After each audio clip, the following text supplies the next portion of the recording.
Course.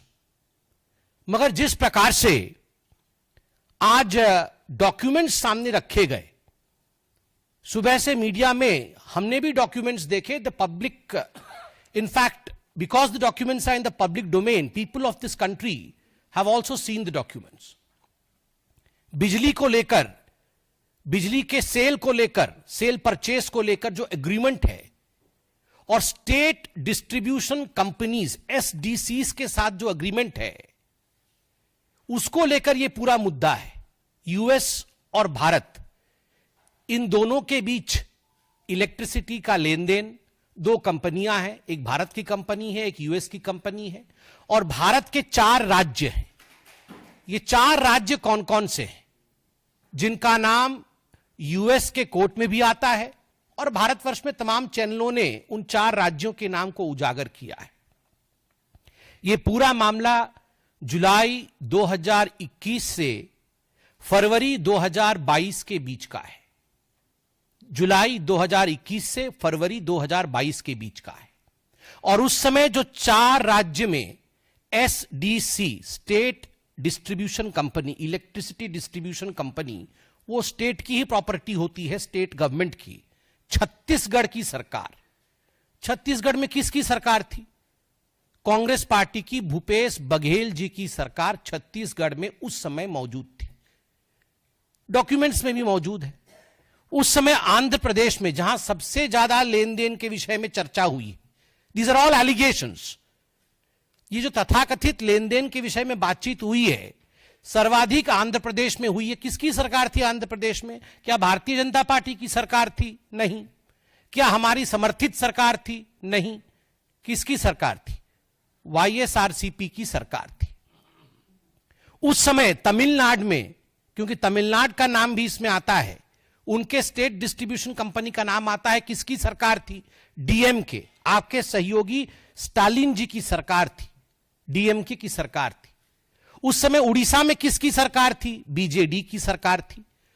तो स्वाभाविक रूप से ये चारों राज्य जिसका जिक्र डॉक्यूमेंटेशन में सामने आया है, यूएस में सामने आया है, उन चारों राज्य में ना तो हमारे मुख्यमंत्री थे और ना ही हमारी समर्थित सरकार थी, कांग्रेस और उनके सहायक दलों की सरकार थी। और आज राहुल जी ने अपने प्रेस कॉन्फ्रेंस में कहा है कि उन्हें कोई आपत्ति नहीं यदि किसी भी पूर्व मुख्यमंत्री से या उनके पूर्व नेता से पूछताछ हो, तो ठीक है, भूपेश बघेल जी से पूछताछ हो, हमें भी कोई आपत्ति नहीं है। ये चारों राज्य के जो मुख्य नेता हैं, जिनके अंडर में इलेक्ट्रिसिटी बोर्ड इत्यादि रहा होगा, इनके मुख्यमंत्री हो, उनसे पूछताछ करें, हमें काहे की आपत्ति होगी? आप केस करिए ना, आप केस करिए, बिल्कुल पूछताछ करिए। और आपने एक बोर्ड दिखाया, बिजली का बिल आपका और मुनाफा उनका। तो तमिलनाडु में बिजली का बिल भारतीय जनता पार्टी की सरकार तो नहीं दे रही थी ना, बिजली का बिल तो डीएमके की सरकार दे रही थी। ठीक उसी प्रकार छत्तीसगढ़ में जुलाई 2021 से फरवरी 2022 के बीच में बिजली का बिल मोदी जी की सरकार तो जनरेट नहीं कर रही थी, बिजली का बिल तो भूपेश बघेल जी ही जनरेट कर रहे थे। तो पैसा मोदी जी के जेब में कैसे चला गया? पैसा तो वहीं के मुख्यमंत्री और वहां के एसडीसी के कंपनी के जेब में जाएगा ना। आपके मुताबिक आपने कहा मुनाफा उनका, तो उनका कौन है? उनका तो ये चारों राज्य में हमारा कोई नहीं है, उनका तो आप ही के हैं। तो इसका जवाब राहुल जी आप दीजिए। राहुल जी ने आज बार बार कहा मोदी जी की क्रेडिबिलिटी खत्म हो गई, मोदी जी आज से क्रेडिबल नहीं रहे, अडानी के पीछे मोदी जी खड़े हैं, इसलिए आज से उनकी क्रेडिबिलिटी ग्लोबल स्तर पे खत्म हो गई। राहुल जी कान खोल के सुन लीजिए, ये मोदी जी की क्रेडिबिलिटी को समाप्त करने की चेष्टा और कोशिश कोई आप पहली बार नहीं कर रहे हैं। सन 2002 से मोदी जी की क्रेडिबिलिटी को ध्वस्त करने की चेष्टा आप, आपकी माताश्री और आपकी पार्टी लगातार कर रही है। मौत के सौदागर से तुम नीच हो, पाकिस्तान में जाकर मोदी को समाप्त करना है, से चौकीदार चोर है तक ऐसे 100 गालियां मैं गिनवा सकता हूं जहां आपने कहा कि मोदी की क्रेडिबिलिटी खत्म हो गई है और मोदी के इमेज पर डेंट पड़ गया है। मगर राहुल जी, जब आप पीसी कर रहे थे और जब मैं पीसी कर रहा हूं, तो हमारे देश के आदरणीय प्रधानमंत्री नरेंद्र मोदी जी की क्रेडिबिलिटी आज इतनी हाई है कि हमारे देश से कोसों मील दूर, हजारों मील दूर दूसरे देश में आज हाईएस्ट सिविलियन अवार्ड उन्हें दिया जा रहा है। यह है मोदी की क्रेडिबिलिटी। ना मौत के सौदागर से मोदी जी की क्रेडिबिलिटी पे डेंट पड़ा, न चौकीदार चोर है कहने से मोदी जी की क्रेडिबिलिटी पे डेंट पड़ा, क्योंकि देश की जनता जानती है कौन क्रेडिबल है और किसकी क्रेडिबिलिटी नहीं है। देश की जनता सटीक भाव से जानती है।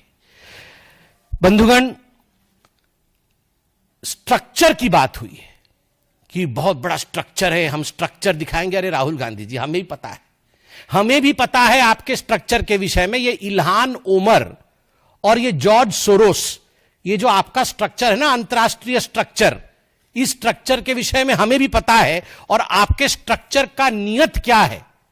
आपकी जो अंतरराष्ट्रीय स्ट्रक्चर है वो भारतवर्ष के मार्केट के ऊपर आघात करना चाहती है, निरंतर आघात करती रहती है। ये गांधी परिवार और ये कांग्रेस पार्टी ये सहन नहीं कर सकती है कि आज भारत की अर्थव्यवस्था विश्व में तीसरे नंबर की ओर बढ़ रही है। अभी हम चौथे नंबर पर हैं और विश्व में यथाशीघ्र हम तीसरे नंबर की अर्थव्यवस्था होंगे। यह राहुल गांधी और गांधी परिवार, कांग्रेस पार्टी ये सहन नहीं कर पा रही है। इसलिए ये इंडिया के मार्केट के ऊपर, भारत के मार्केट के ऊपर आक्रमण पे आक्रमण कर रही है।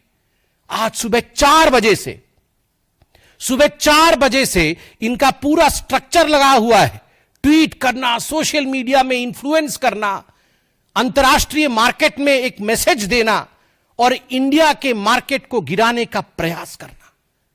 लगभग 2.5 करोड़ निवेशक, छोटे निवेशक, जिन्होंने अपनी पूंजी, कम धन का निवेश, अपनी पूंजी जिन्होंने शेयर मार्केट में लगाया था, आज उनको भारी नुकसान झेलना पड़ा है। छोटे निवेशकों को, लोअर मिडिल क्लास के लोगों को, 2.5 करोड़ लोगों को, माफ करिएगा, 2.5 करोड़ लोगों को यह झेलना पड़ा है। यह आप निरंतर जो भारत के मार्केट के ऊपर कई प्रकरण रहा है, इससे पहले भी आपने कई प्रकरणों के माध्यम से भारत के मार्केट के ऊपर हमला करने की कोशिश की है, ताकि मार्केट डिप करे, मार्केट गिरे और इंडिया की इकोनॉमी पर अटैक हो। और राहुल जी, आपने आज कहा कि अडानी के पीछे मोदी है, तो हमारा भी सवाल है, यदि अडानी के पीछे मोदी है तो क्या कारण है कि कांग्रेस के सरकार के समय, भूपेश बघेल जी के सरकार के समय छत्तीसगढ़ में 25,000 करोड़ रुपए का निवेश अडानी की कंपनी ने किया? क्यों लिया आपने 25,000 करोड़ रुपए का निवेश जब आपकी सरकार थी छत्तीसगढ़ में? जब राजस्थान में अशोक गहलोत जी की सरकार थी, 65,000 करोड़, 65,000 करोड़ रुपए का निवेश अडानी की कंपनी ने राजस्थान में अशोक गहलोत जी के समय उनके सरकार में किया था।